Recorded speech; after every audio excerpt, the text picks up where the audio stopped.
fazer os exercícios que faltaram da aula anterior, que nós trabalhamos mais lei de velocidade, né? E vamos depois para o equilíbrio químico. Então hoje tem muita coisa para a gente ver, tá? Então aqui são 1, 2, 3, 4, 5, 6 exercícios para nós fazermos aqui. Depois a gente parte para equilíbrio químico, ok? Então, vamos lá. Deixa eu só ligar minha câmera aqui. Ok. Então, pessoal, ele fala assim no primeiro exercício, ó. Os fenômenos descritos na coluna 1, com os fatores que influenciam na sua velocidade mencionados na coluna 2. É para a gente relacionar os dois caras. Então, aqui, ó. Coluna 1. Queimadas alastrando-se rapidamente quando está ventando.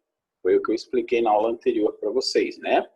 Se venta bastante é porque nós estamos jogando, a gente, assim, consequentemente, estamos jogando, ou o vento está jogando muito mais oxigênio no sistema, né? A quantidade dos reagentes, ela aumenta muito, e aí a velocidade da reação aumenta. Então o fogo fica mais intenso. Então o 1 está relacionado com a concentração, é a letra C. Então aqui nas nossas alternativas eu tenho a letra A e a letra E como sendo a coluna 1, o número 1 da coluna 1 com a letra C da coluna 2. Aí nós vamos aqui para o segundo da coluna 1. Conservação dos alimentos no refrigerador. Isso tem a ver com a temperatura. Então o segundo dessa coluna está com a letra D da segunda coluna. Ainda estamos entre as letras A e D. A e E, perdão. 3. Efervescência da água oxigenada na higiene de ferimentos. Olha que interessante. Nesse caso, quando a gente joga água oxigenada em ferimento, ela começa... Há uma frase popular que diz assim, a água oxigenada começa a ferver.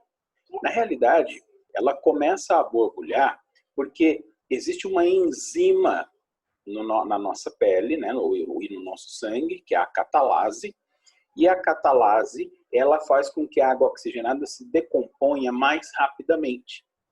Então, a efervescência da água oxigenada nos ferimentos, ela é catalisada por essa enzima.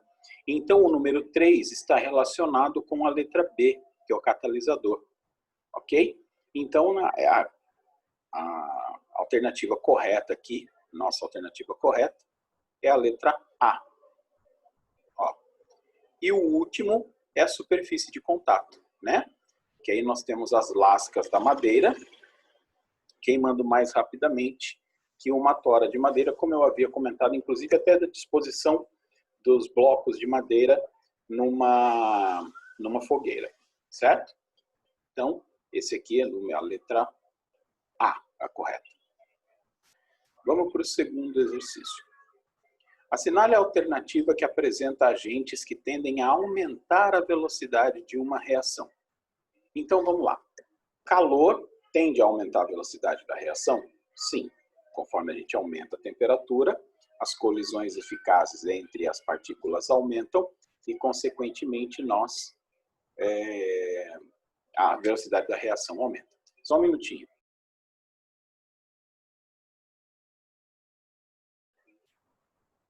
Vamos continuar. Obscuridade.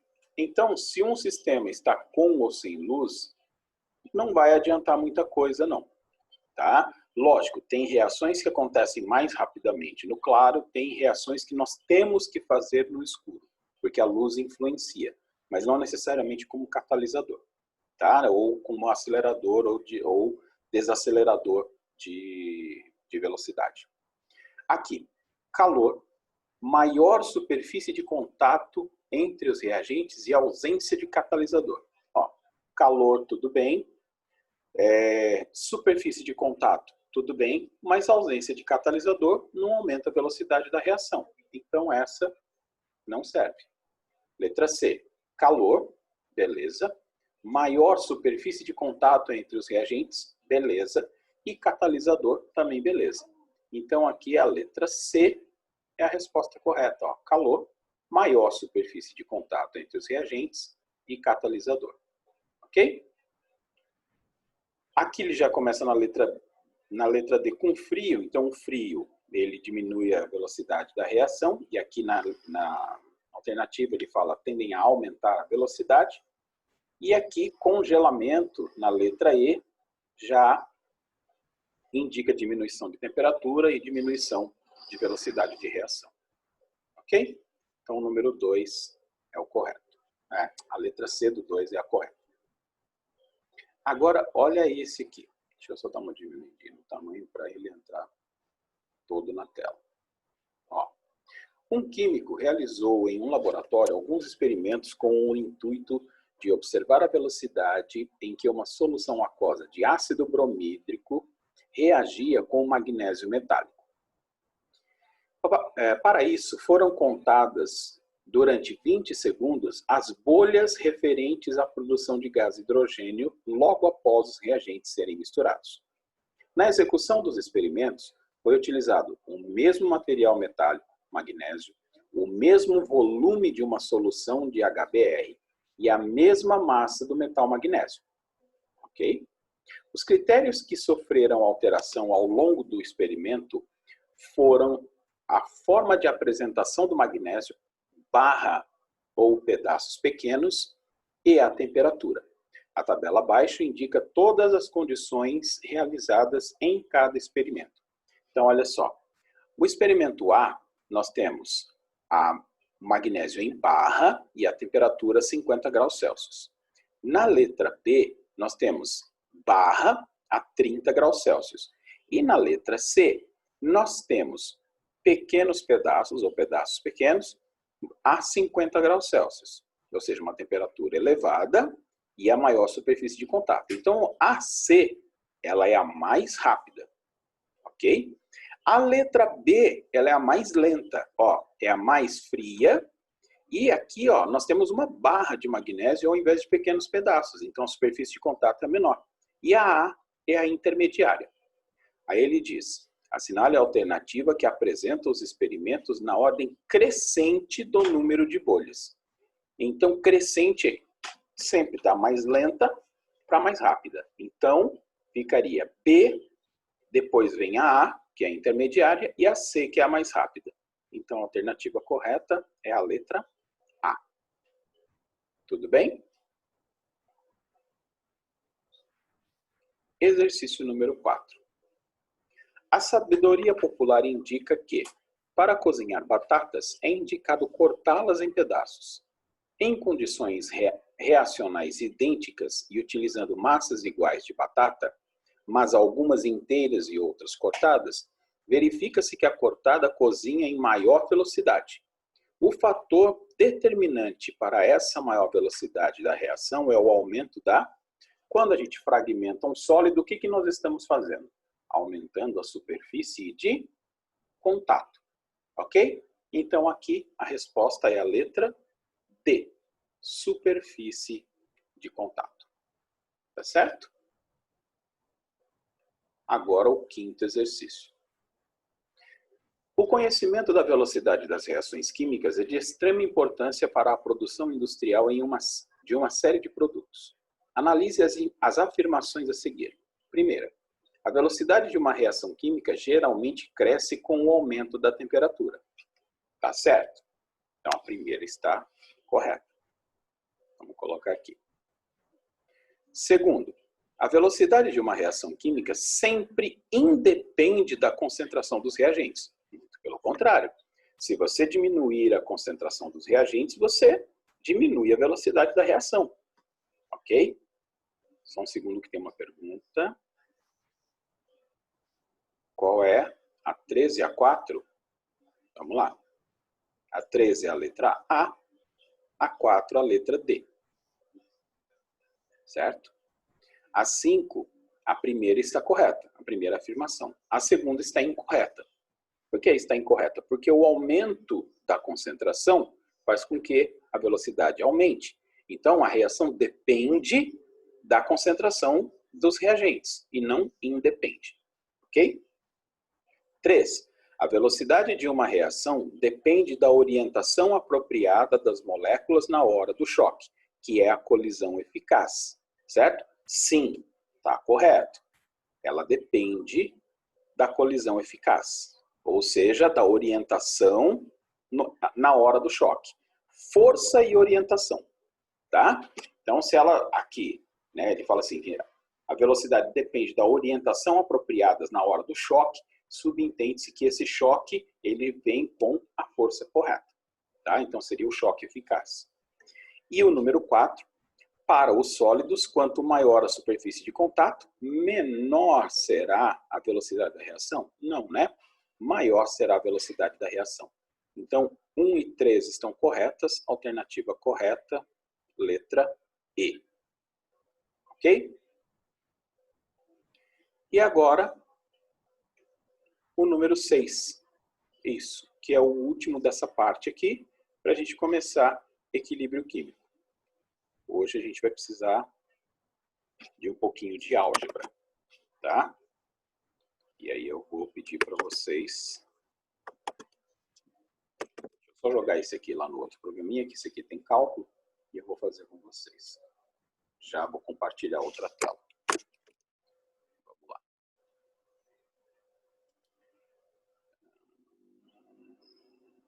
O L fechou. Whiteboard. Zoom.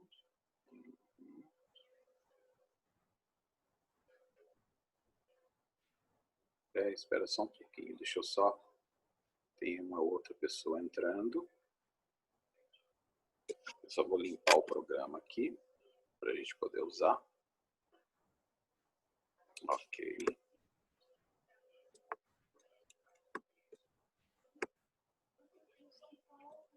Agora eu preciso compartilhar isso aqui com vocês. Aqui, apareceu para mim.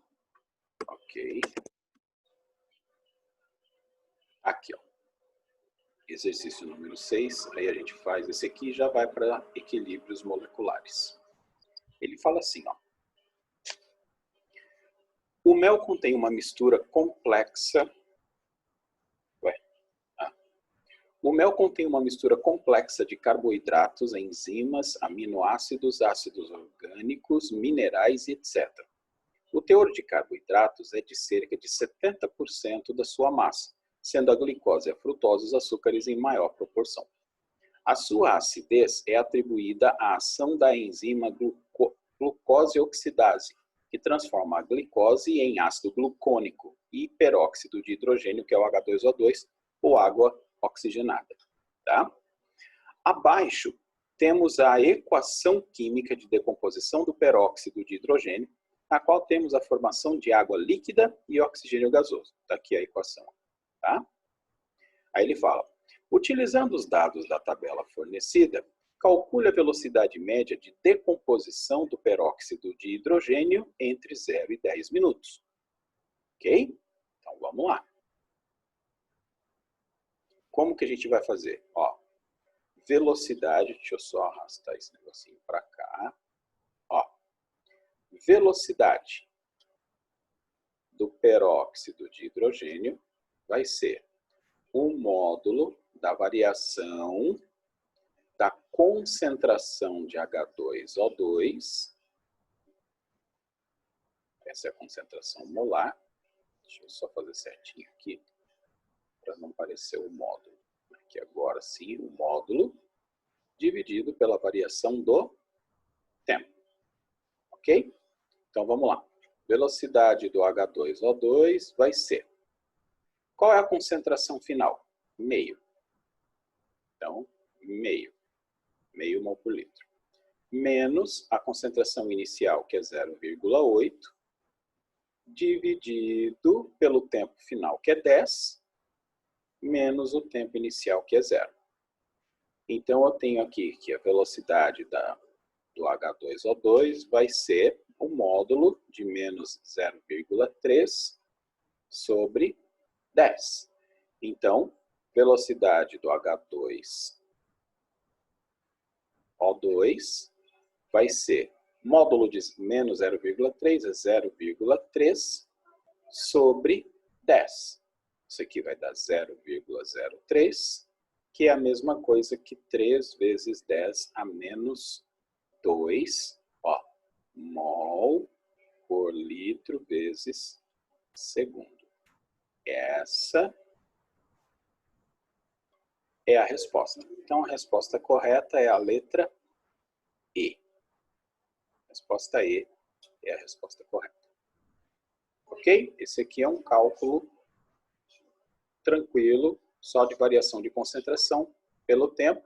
E a parte mais complicada era a lei de Goldberg, que nós vimos na aula anterior e que é super tranquilo, tá?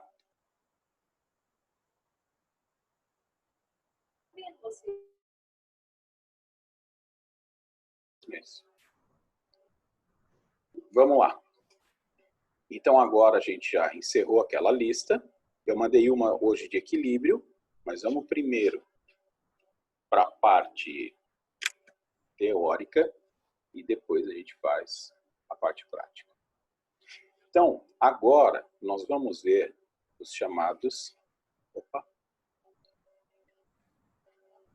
equilíbrios químicos. Ok. Gente, até agora nós vimos reações chamadas de reações irreversíveis, tá certo? O que seriam reações irreversíveis? São aquelas em que os reagentes viram produtos e acaba a reação. Então, o reagente deu origem ao produto, acabou. Agora, nós vamos ver reações que são reversíveis. Então, nós vamos colocar algumas substâncias em um mesmo recipiente, tá? Nós vamos colocar reagentes em um mesmo recipiente. Então, vamos começar já fazendo, né? Ó, eu tenho aqui, ó, eu vou colocar no mesmo recipiente o reagente A, o reagente B. Aí, ao invés de uma setinha aqui, eu vou ter duas. Na realidade, não é nem setinha, né? São duas semisetas aqui, ó. Certo? Originando o produto C e o produto D. Ok? Então, o que nós vamos imaginar? Nós vamos imaginar aqui um cilindro. Esse cilindro tem um êmbolo. E aqui eu vou colocar inicialmente o A e o B. O A e o B, eles vão começar a colidir e vão formar o C e o D. O C e o D, eles vão começar a ser formados e vai chegar numa certa concentração em que o C começa a reagir com o D e começam a formar o A e o B no mesmo sistema, certo? Então, A e B, que são os reagentes, originam os produtos C e D, e os produtos C e D reagem entre si, formando os reagentes A e B. Tá? Apesar de ter sido invertida, né, nós temos uma reação que é no sentido contrário ao que nós estamos acostumados. Antes das flechinhas aqui, nós temos ainda os reagentes, e após as flechinhas, nós temos os produtos. Ok? Bom, só que agora nós temos duas setinhas aqui, certo? Essa setinha aqui, ó, que é aquela que vai do reagente para o produto, essa daqui, e a outra que vai do produto para o reagente, ok? Então, nós temos nomes para dessas duas reações. Essa reação aqui é chamada de reação direta. E a de baixo é chamada de reação inversa. Então, a de cima é a direta e a de baixo é a inversa. A direta, o reagente vira produto e na inversa, o produto vira reagente. Ok? Bom, se é reação química, então ela tem velocidade. Então, aqui em cima, nós temos a velocidade da reação direta e embaixo a velocidade da reação inversa. Ó, velocidade da reação direta, velocidade da reação inversa. E aí vem o conceito de equilíbrio. Então, quando a gente fala em equilíbrio químico, o que a gente fala? Quando a gente pensa em equilíbrio, o que vocês imaginam? Alguma coisa que seja igual de um lado e do outro. Por exemplo, uma balança de pratos, os pratos têm que estar alinhados, em equilíbrio, certo? Para que ele esteja assim, um lado deve ter a mesma massa que o outro, certo? Um cara que está andando numa corda bamba com aquela vara para se equilibrar, ele tem que deixar a vara o máximo no meio, né, partes iguais, né, lados iguais de cada lado da corda bamba, para que ele consiga se equilibrar, certo? Se ele atingir realmente esse ponto de equilíbrio, aí fica tranquilo para ele passar. Agora, no caso do equilíbrio químico, aqui vai dar a impressão que no equilíbrio, todas as quantidades aqui, do A, do B, do C e do D, devem ser iguais. E na realidade, não é assim. Tá? Quando que um sistema atinge o equilíbrio? Ó, equilíbrio.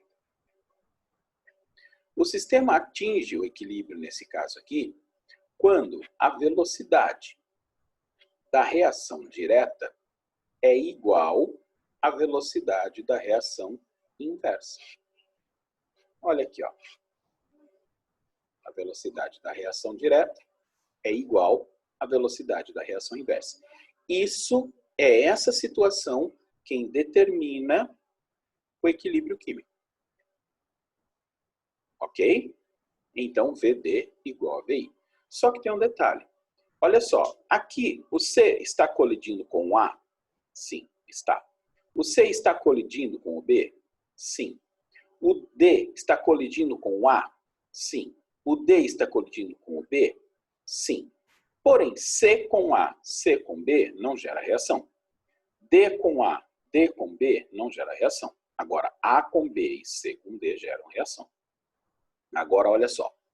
Aqui, como todos estão no mesmo sistema, essas reações aqui, a direta e a inversa, elas se comportam como reações elementares.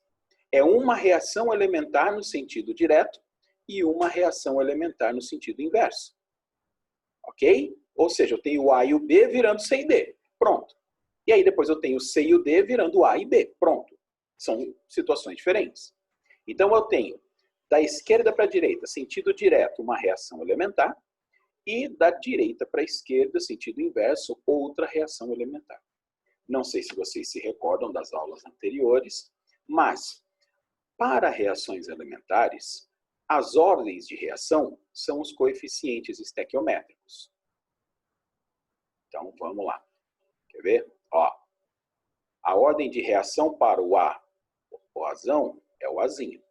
A ordem de reação para o Bzão é o Bzinho. A ordem de reação para o Czão é o Czinho. E a ordem de reação para o Dzão é o Dzinho. Ok? Então agora, o que eu vou fazer? Eu vou montar com vocês a velocidade da reação direta, como se ela fosse uma reação elementar. Então nós vamos fazer assim, ó. Velocidade da reação direta é igual a K1, nós vamos chamar de K1 vezes, ó, o Azão elevado ao Azinho, ó, o Azão elevado ao Azinho, vezes o Bzão elevado ao Bzinho. Tá aqui. E a velocidade da reação inversa é igual a K2, nós vamos chamar de K2, que agora a volta vai ser o Czão, concentração do Czão elevado ao Czinho, vezes a concentração do Dzão elevado ao Dzinho. Ok? Só que Nós achamos individualmente as leis de velocidade para cada uma dessas reações, tá? E lembrando o seguinte, gente, não sei se vocês se recordam, mas no início, quando eu comecei a minha explicação, eu não tinha C e D aqui, eu tinha colocado o A e o B. Aí, conforme vai passando o tempo, o C e o D vão sendo formados. Então, significa que, sem a reação do A e do B, o C e o D não existem. Então, a principal ou a mais importante das reações é a velocidade da reação direta. E, normalmente, é a maior delas. Aí, o C e o D são formados, eles começam a reagir e formam a velocidade da reação inversa. Normalmente, a mais lenta. E aí, como a velocidade da reação direta normalmente é a maior e mais importante, é ela que leva a preferência aqui no que nós vamos fazer. Tá? Então, agora, nós vamos igualar essas duas velocidades. Então, vamos lá. No equilíbrio, nós temos velocidade da reação direta é igual à velocidade da reação inversa. Ok. Quem é a reação direta aqui? Reação direta vai ser K1 vezes o Azão elevado ao Azinho vezes o Bzão elevado ao Bzinho, que é igual, essa é a velocidade da reação direta, é igual a K2 vezes o Czão elevado ao Czinho vezes o Dzão elevado ao Dzinho, que é a velocidade da reação inversa. Aí, como eu havia dito para vocês, a velocidade da reação direta, ela é a mais importante, tá? E é o maior valor de K normalmente. Então, o que nós vamos fazer agora? Matematicamente, nós vamos passar todo mundo que é constante para um lado e todo mundo que é concentração para o outro. Como K1 é a mais importante, eu vou pegar o K2 e vou passar dividindo o K1. Equação matemática mesmo. E vou pegar, como eu falei que concentração, todo mundo, constante para um lado e concentração para o outro, eu vou pegar essas duas concentrações A e B e vou passar aqui para o outro lado, dividindo também, porque elas estão multiplicando o valor do K. Então, o que nós teremos aqui? Vamos lá. Nós teremos K1 sobre K2 é igual ao Czão elevado ao Czinho vezes o Dzão elevado ao Dzinho dividido pelo Azão elevado ao Azinho vezes o Bzão elevado ao Bzinho. Gente, a relação entre as constantes de velocidade, K1 sobre K2, nós vamos chamar de constante de equilíbrio. Então, essa relação aqui, ó, K1 sobre K2, nós vamos chamar de constante de equilíbrio.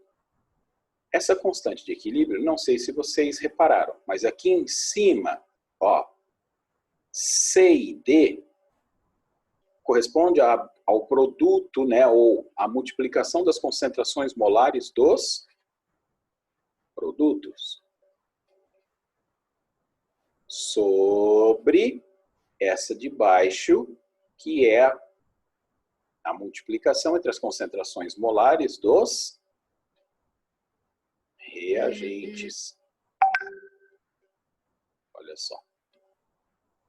Ok? Então, essa é a constante de equilíbrio. Tá? É uma constante que nós vamos calcular efetuando sempre produtos sobre reagentes. Cada equação química, lógico, reversível, tem a sua constante de equilíbrio. Tá? Já já nós vamos ver o que é constante de equilíbrio, enfim, quais nós temos. Porque daqui para frente nós vamos calcular, olha só. Nós temos duas aqui, que são Kc e Kp. Depois nós vamos para Ka e Kb. Depois nós vamos para Kw. Depois nós vamos para a constante de hidrólise, que é o KH. Depois nós vamos para KPS. Ok? Então nós vamos calcular ao todo 7 constantes de equilíbrio até o final dessa parte aqui. Tá? Lógico. Hoje aqui nós vamos ver mais ou menos o que é Ka, Kc e Kp, e depois a gente vai passo a passo calculando as outras. Ok? Qual que é a grande sacada da constante de equilíbrio? Então vamos lá. E vocês vão ver que o grande problema do planeta é um deslocamento de equilíbrio, que é o que vem depois disso aqui. Tá? Imaginem assim, ó, eu fiz uma reação e ela entrou em equilíbrio. Ó, se o valor da constante de equilíbrio deu alto, significa que no equilíbrio eu tenho uma grande quantidade de produtos e uma pequena quantidade de reagentes. Isso é bom para a gente? Ótimo. Certo? Isso é maravilhoso para a gente. Por quê? Porque o que o químico espera é que quando a reação seja realizada, que a concentração de produtos seja a maior possível, que o rendimento seja 100%. Nesse caso aqui não vai ser de 100%, tá? Vai ter um pouquinho de cada reagente e um pouquinho de cada produto, tá? Ou um pouquinho de cada reagente e muito de cada produto no equilíbrio. Ou pode ter muito de cada reagente e um pouquinho de cada produto no equilíbrio. Mas sempre vai ter uma pequena ou uma grande quantidade de pelo menos de todos eles. Nenhum pode zerar.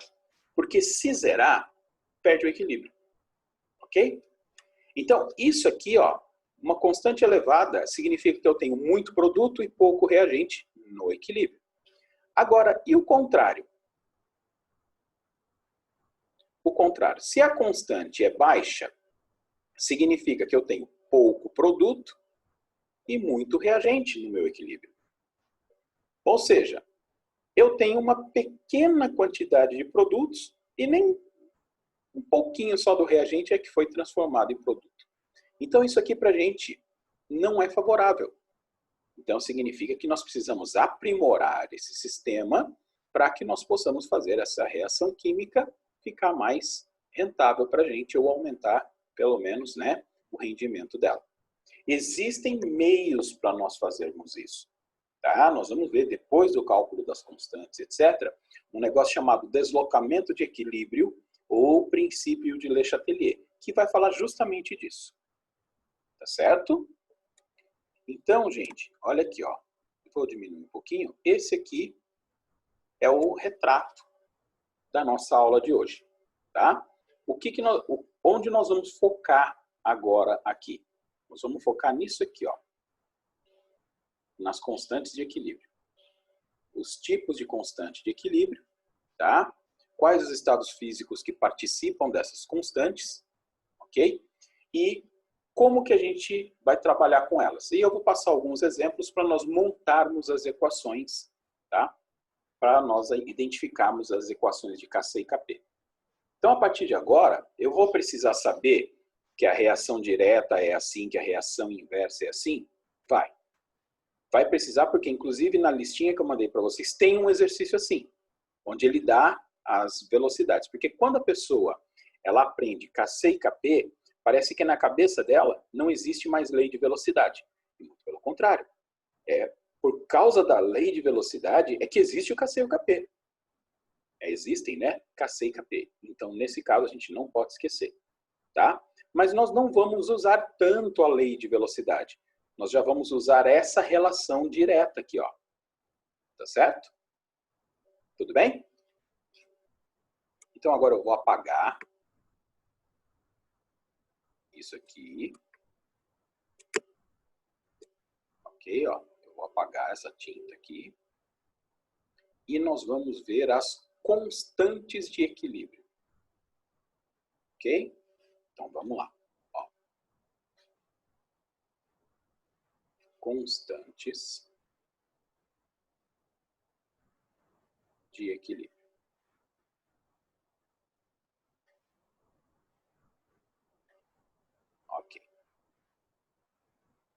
Pessoal, constantes de equilíbrio que nós vamos ver agora são duas. Uma é chamada de Kc.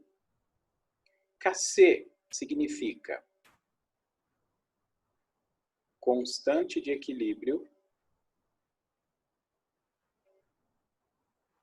Constante de equilíbrio em termos de concentrações, em termos de concentração, vai. Concentração molar ou mol por litro. É isso que vai numa constante Kc, tá? Os estados físicos que geram, tá, concentrações em mol por litro são líquidos e gases. Tudo bem? Então, aqui só entram os estados físicos líquido e gasoso. O sólido não entra. Tudo bem? E nós temos uma outra constante de equilíbrio que chama Kp, que vai ser a constante de equilíbrio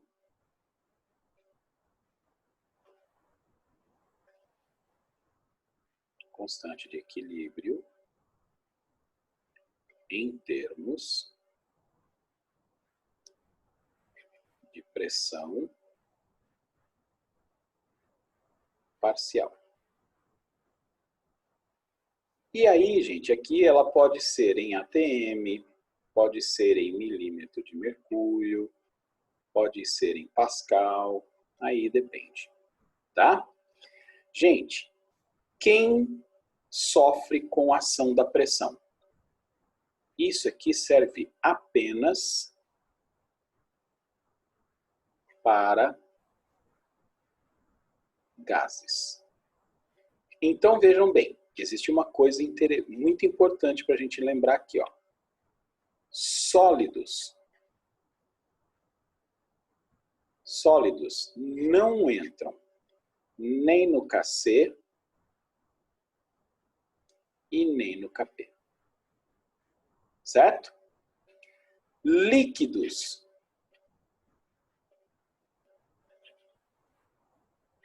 também não entram no Kp. Então, agora, o que nós devemos fazer?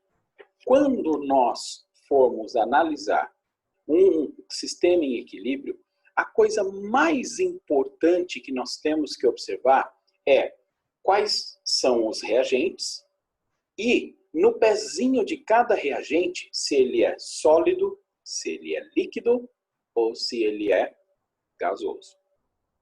Ok? Por quê? Se ele for líquido e gasoso, eu consigo calcular Kc. Se ele for apenas gasoso, eu consigo calcular Kc e Kp. Tá certo? Então, o que vai mandar a partir de agora é justamente o estado físico de cada substância. Tudo bem? Já vai cair aqui o link, tá? Porque nós já tem menos de 1 minuto. Então, caindo, a gente volta no mesmo link, ok? E aí eu vou fazer com vocês, eu vou dar continuidade aqui, mas eu vou mostrar para vocês em algumas equações como que a gente determina o Kc e o Kp, ok? Vou colocar algumas aqui. Então, eu vou apagar essa tinta, ok? Onde eu coloquei as constantes de equilíbrio, as duas principais, e eu vou passar para vocês agora uma equaçãozinha para a gente montar Kc e Kp.